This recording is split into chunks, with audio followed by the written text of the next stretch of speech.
Here's a Christmas orchid still in flower. Have a look at that, mate.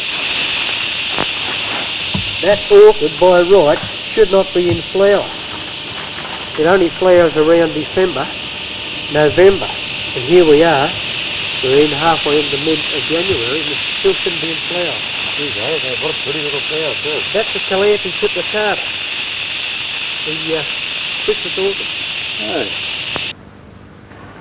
Of special interest on the island is the abundant and coloured birds, of which there are over 200 species.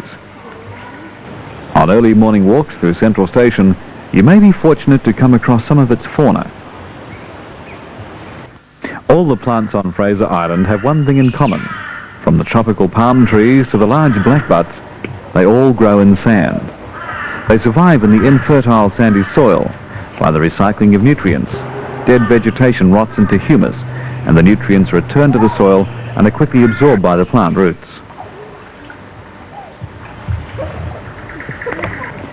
After we spent a few hours walking through the rainforests with its crystal clear creeks, we were all eager to move to our new destination, a well-deserved drink, and we're off to Lake Mackenzie.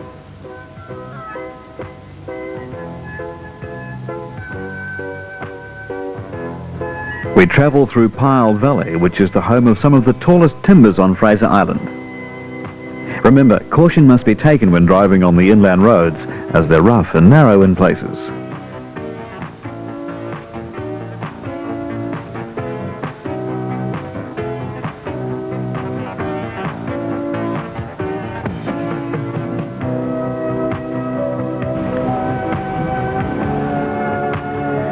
Arriving at Lake Mackenzie, you'll find there's plenty of parking, provided you come before lunch, as all the tourist buses arrive at that time.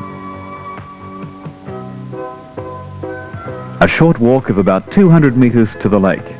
You'll pass all the amenities you'll need to make this a pleasant stay. Lake Mackenzie would be the most popular lake on Fraser Island.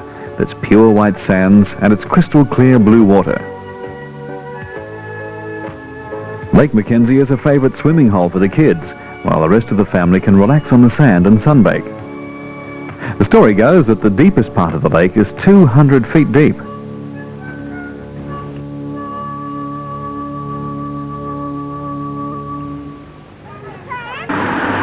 Leaving Lake Mackenzie, we head back towards the coast.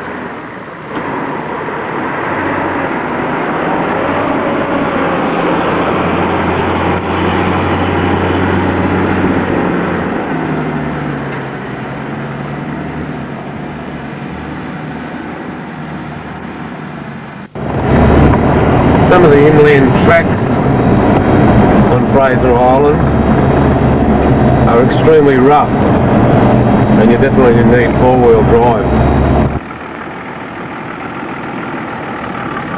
We pass Lake Wabi.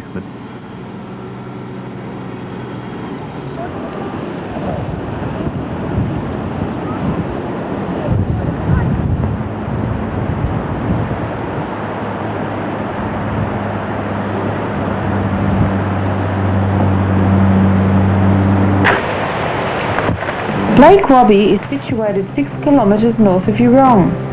When visiting Lake Wabi, be prepared for a 40-minute bushwalk through soft sand. The lake is the deepest lake on Fraser Island.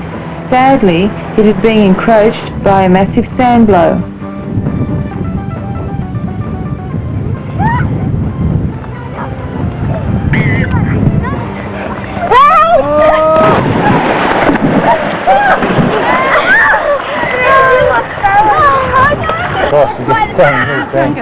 Like a treat. It's never good for my legs. You're alright. Yeah, it's still trying to get in and get back out a bit and get to 1 hour later, the car enters the beach between Yurong and the Pyongan Rocks. This is the most popular area on Fraser Island for camping, and in the holiday season it's packed.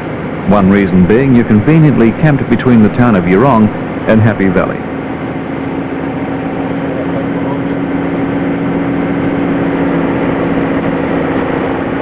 There are all forms of transport on Fraser Island.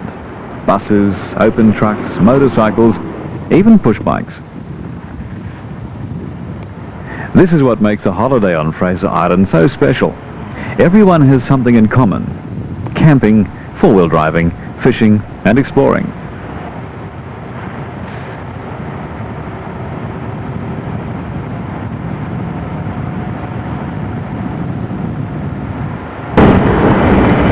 We're heading towards Happy Valley now, but on a high tide you can't follow the coast along, so what you have to do is you go inland up here.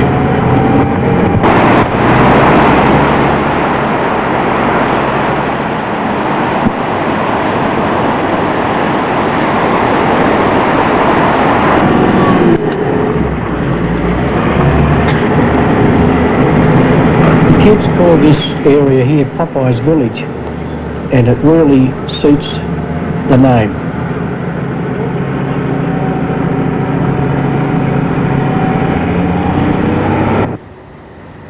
Here we're at Happy Valley. The opening of the island's first tourist resort was in the 1930s. However, it wasn't until early 1960 that the island's tourism really took off. Happy Valley now has a new resort, plus an added bonus in its restaurant, in case you feel like a formal meal away from camp. It also has a new general store attached to the resort. There's a service station with all the fuels and a full drive-in service, and the original holiday flats are still near. A short stop and we continue on our way to our next stop, Eli Creek.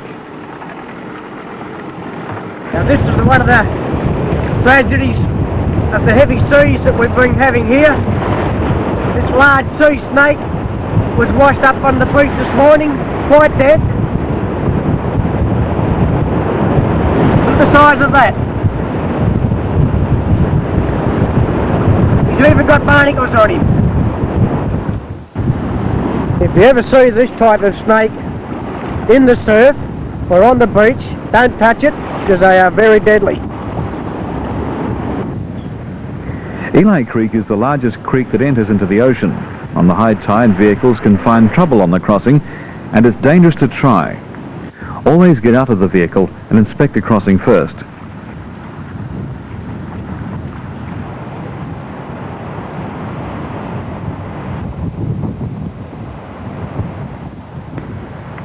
From past experiences, we have learnt that the best time to enjoy Eli Creek, Lake Mackenzie, and all the picturesque features on Fraser Island is to arrive early in the day.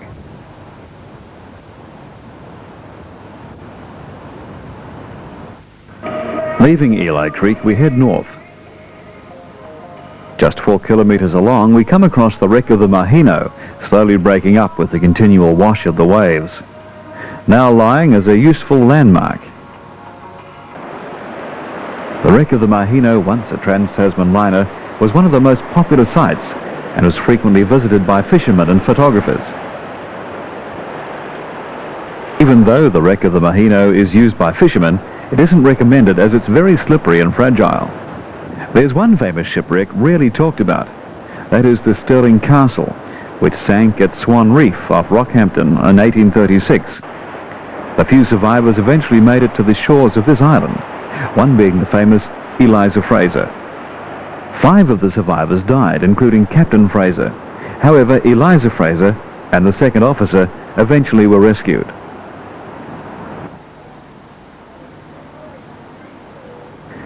Another shipwreck of interest is the Cherry Ventura, which is stuck fast in the sand only 4 kilometres south of Double Island Point. It was beached there during a cyclone in 1973. There were many attempts to refloat her, but all in vain.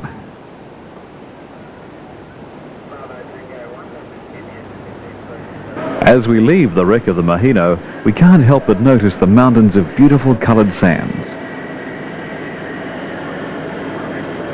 There are many outstanding features on Fraser Island, but few are as spectacular as these coloured sands which stretch for 30 kilometres north from Happy Valley. There are over 60 different coloured sands, ranging from brilliant white, all shades of brown through to jet black.